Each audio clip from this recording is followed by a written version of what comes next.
Hey guys, today I'll be explaining the Analects of Confucius 5.10, where Confucius doesn't actually praise one of his disciples and instead he expresses his disappointment. And without further ado, let's get started. 5.10. Zai Yu, or Zai Wo, was sleeping in broad daylight. The master said, "Rotten wood cannot be carved. A wall of mud and dung is beyond plastering. What is the point of scolding Yu?" The master then said, formerly, in my relationship with people, after I'd heard what they said, I trusted what they did. Now, in my relationship with people, after hearing what they said, I would go and observe what they do. It was on account of Yu that I made this change. Alright, so we've never seen Zai Yu before, but basically he is a really smart person, and he was known for being a very smooth talker, but the one thing is he often lacked the grit to go through with his words, so when the going got tough, he just didn't keep going.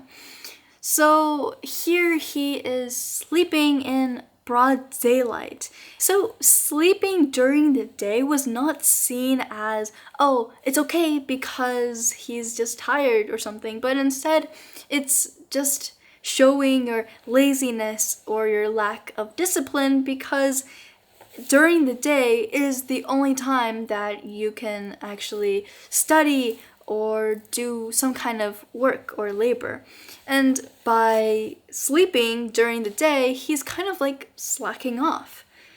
And let's see, and then Confucius upon seeing his disciple like this, he says, "Rotten wood cannot be carved, a wall of mud and dung is beyond plastering." Carving wood is a very common expression said by both Taoists and Confucians alike, and it's basically saying how you are the wood, and by learning and by going along this lifelong journey of learning and constantly gaining knowledge, you're constantly carving yourself, the wood, into a better person, I guess. So the goal is to carve yourself into a gentleman, or the ideal person in Confucius's eyes. But Confucius says that rotten wood can't be carved, because the moment that you try to carve it, the wood just breaks. So what Confucius is saying is that you can't teach someone who lacks the internal will to actually live out the lesson that you are teaching. Then he says, a wall of mud and dung is beyond plastering. So after a wall is built, you usually put plaster on top of it, or a layer of plaster on top of it. But if it's made out of unstable filth, then it'll just peel off, and it wouldn't really work. So I think we've talked about the outward appearance part.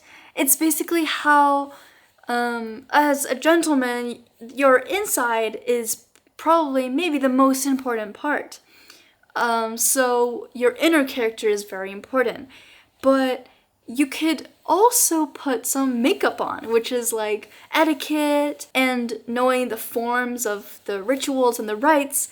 That's kind of making yourself look nicer on the outside. So that's kind of what the smooth plastering onto a wall is referring to. But you can't apply this smooth finish to someone whose character is fundamentally lazy or corrupt. And then, what is the point of scolding Yu? So this is probably the most dreadful line in the entire passage, because Confucius is really just giving up on Yu. So scolding a person means that you still have hope that they will improve. But silence, or just not scolding this person, means that you've just given up on them. Okay, and the last part. Formerly, in my relationship with people, after I heard what they said, I trusted what they did. So he kind of admits that he used to be really naive because after people said a certain thing, then he trusted that their actions were kind of lined up with their words. So they did what they said, and their values kind of align, and their values show in both their words and their actions. But after seeing what Zai Yu does, and which is, may I remind you, not keeping true to his words, his promises, and having his actions not really line up with his words, or maybe he's saying something about himself that is not entirely true.